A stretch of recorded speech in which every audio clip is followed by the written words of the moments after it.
বিসমিল্লাহির রহমানির রহিম। আন্তর্জাতিক নারী দিবস উপলক্ষে আয়োজিত আজকের এই অনুষ্ঠানের সম্মানিত সভাপতি, উপস্থিত মাননীয় প্রধান অতিথি ডক্টর শিরিন শারমিন চৌধুরী এমপি, বিশেষ অতিথি মেহের আফরোজ জঙ্গি,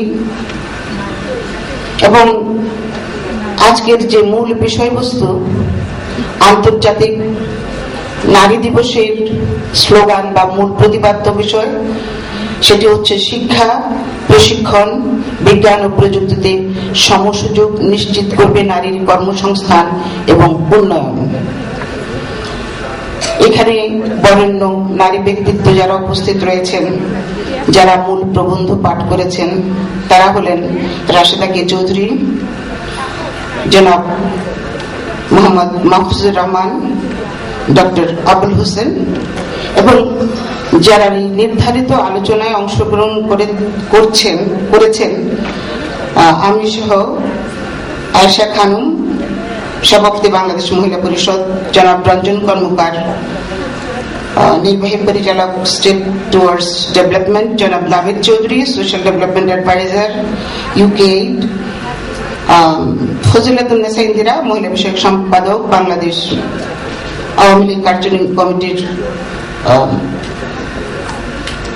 মহিলা বিষয়ক সম্পাদক।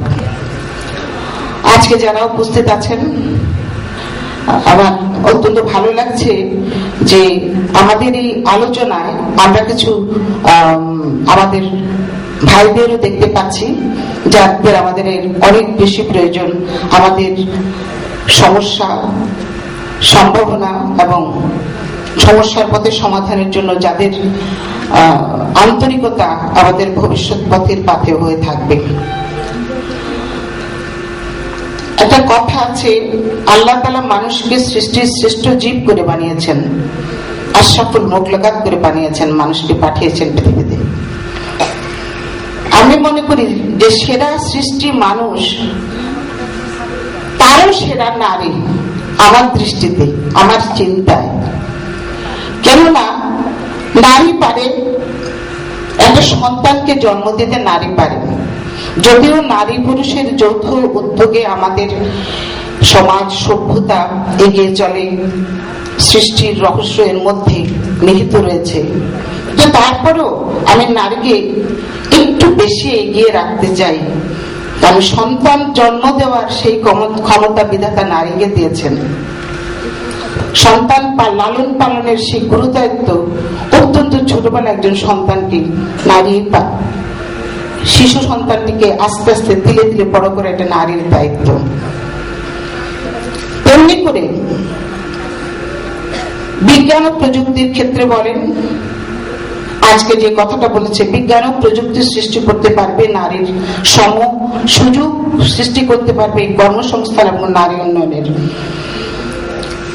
নারীরা কিন্তু সব দিকেই পিছিয়ে রয়েছে।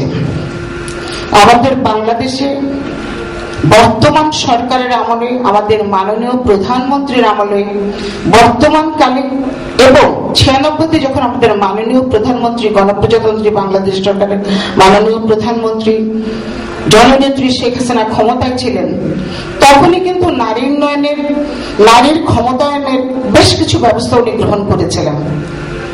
সেখানে রয়েছে নারীর রাজনৈতিক ক্ষমতায়ন, সামাজিক ক্ষমতায়ন, নারীকে বিভিন্ন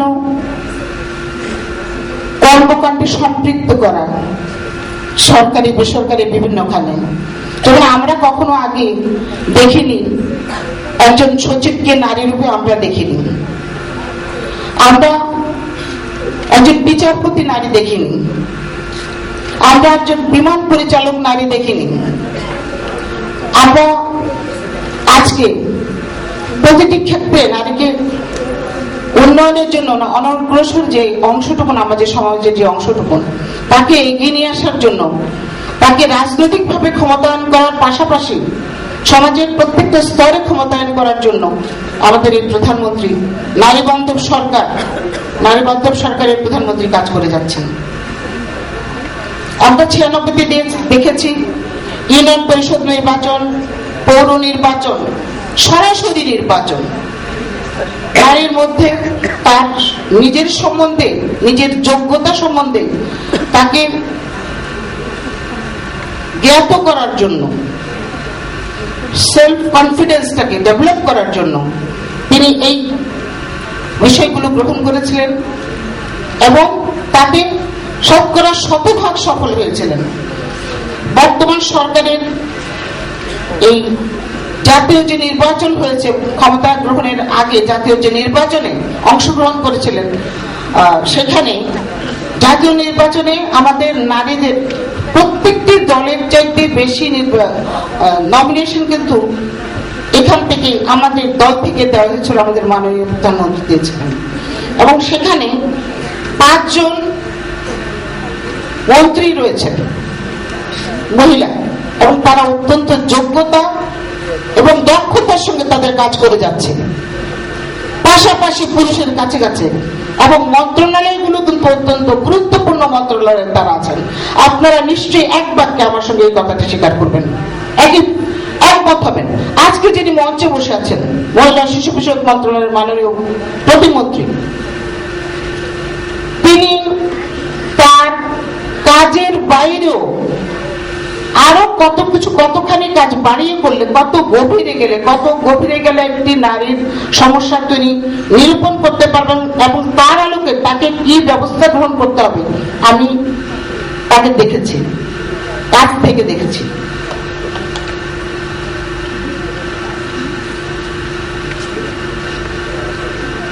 এরকম আমাদের আর যারা মহিলা মন্ত্রী আছেন তারাও মেধার দিক থেকে, যোগ্যতার দিক থেকে, কর্মদক্ষতার দিক থেকে কোনো অংশে পিছিয়ে নেই।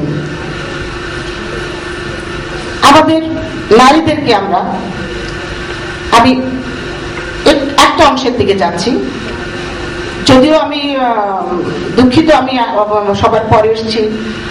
কিনোর পেপারগুলো যখন উপস্থাপন করেছেন যারা, তখন আমি ছিলাম না, সেটার আলোকে হয়তো আমি বলতে পারবো না। আমি অন্য একটা জায়গায় আমার খুব জরুরি কাজ ছিল, সেজন্য আমি দুঃখিত, সেটার আলোকে হয়তো বলতে পারবো না। কিন্তু আমি সামান্য আমার যে অভিজ্ঞতা আছে তা থেকে আমি বলছি। আমাদের মা দাদি নারীদেরকে আমরা দেখেছি শস্য সংরক্ষণ করা, সেখানে কিন্তু প্রযুক্তির ব্যবহার সেখানেও রয়েছে। কিভাবে শস্য বীজ সংরক্ষণ করবেন, কিভাবে করে চাল বা দীর্ঘদিনের জন্য একখানে রাখলে সেটা যাতে পোকা নষ্ট না করে, কিভাবে রাখলে সেটাকে ভালোভাবে রাখা যায়। আমি শুনেছি চালের যে তুষ হয়, চাল ভাঙে, সেটা সহ যদি চালকে রাখা হয় তাহলে সেটাকে সংরক্ষণ, সেটা পোকামাকড়ের আক্রান্ত, পোকায় ধরতে পারে না। বীজ রাখারও একটা পদ্ধতি তাদের আছে। কৃষি ক্ষেত্রে ধানকে কিভাবে রাখবেন, ধান দীর্ঘদিন পর্যন্ত খাদ্যশস্য, তাদের সারা বছরের খাদ্যশস্য জমিয়ে রাখার জন্য সেটারও একটা পন্থা তারা করে নিয়েছিলেন।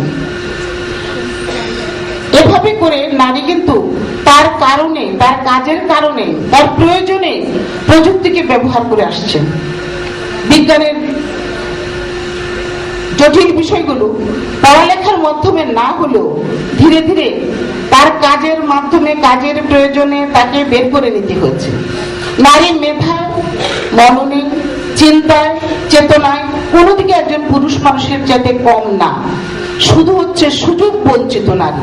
নারীকে সম সুযোগ যদি দেওয়া যায়, একজন পুরুষকে যদি প্রশিক্ষিত করা হয় এবং পাশাপাশি একজন নারীকে যদি প্রশিক্ষিত করা হয়, তাহলে দেখা যাবে পুরুষটির চাইতে নারীটি কিন্তু আগে প্রশিক্ষণ নিতে বা বুঝতে তার কোনো অসুবিধা হচ্ছে না।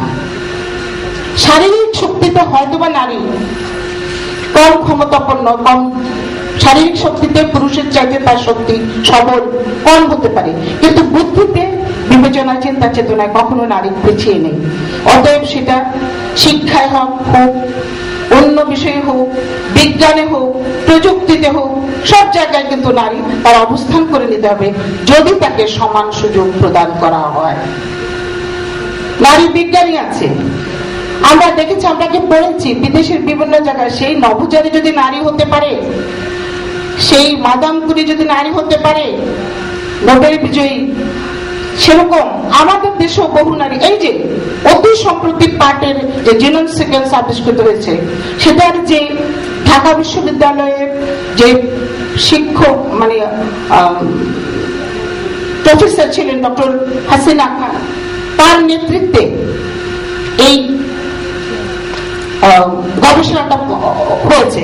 এবং যে লুৎফে বিনতে লুৎফর, উনিও কিন্তু নারী।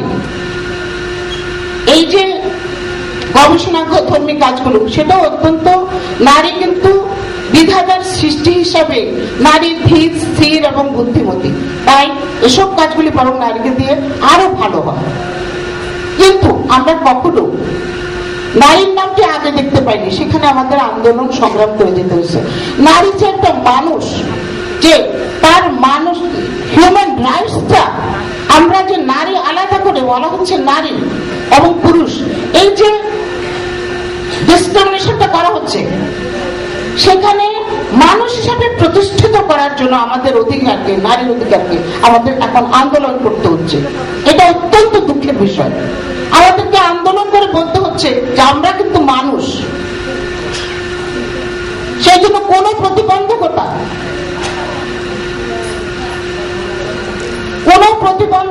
না করে নারীকে যদি সুযোগ দেওয়া হয়, সে তার প্রতিটি ক্ষেত্রে যোগ্যতার সাক্ষ্য রাখতে সমর্থ হবে।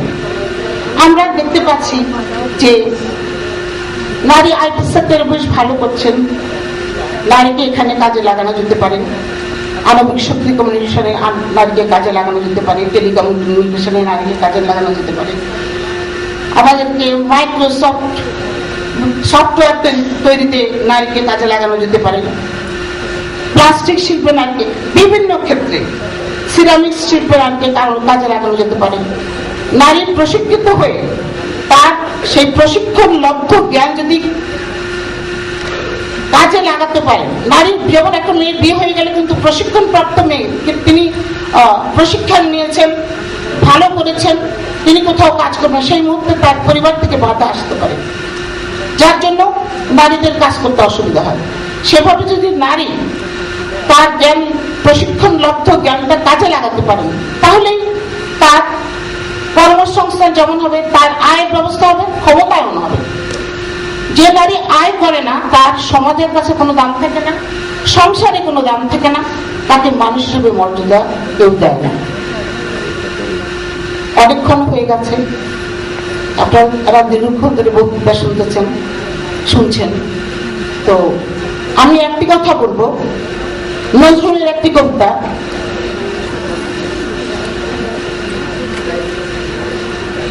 কোন কালে একা হয়নি বিজয়ী, পুরুষের তরবারি, প্রেরণা দিয়েছে, শক্তি দিয়েছে বিজয় লক্ষ্মী নারী। সেই শক্তি, সেই প্রেরণা, সেই কর্ম যে বিজয় লক্ষ্মী নারী দিয়েছে, তাদের ছাড়া কোন সমাজ, কোন পুরুষ এগিয়ে যেতে পারবে না। তাই নারীকে প্রতিটি জায়গায় প্রতিষ্ঠিত করার জন্য নারীকে সহযোগিতা করুন, নারীর হাত ধরুন, একসাথে এক তালে দেশ ও জাতিকে উন্নয়নের পথে নিয়ে যাওয়ার জন্য আপনারাও আমাদের সঙ্গে ঐক্যবদ্ধ হন, একই মঞ্চে একই পতাকা তলে। আপনাদের সবাইকে ধন্যবাদ।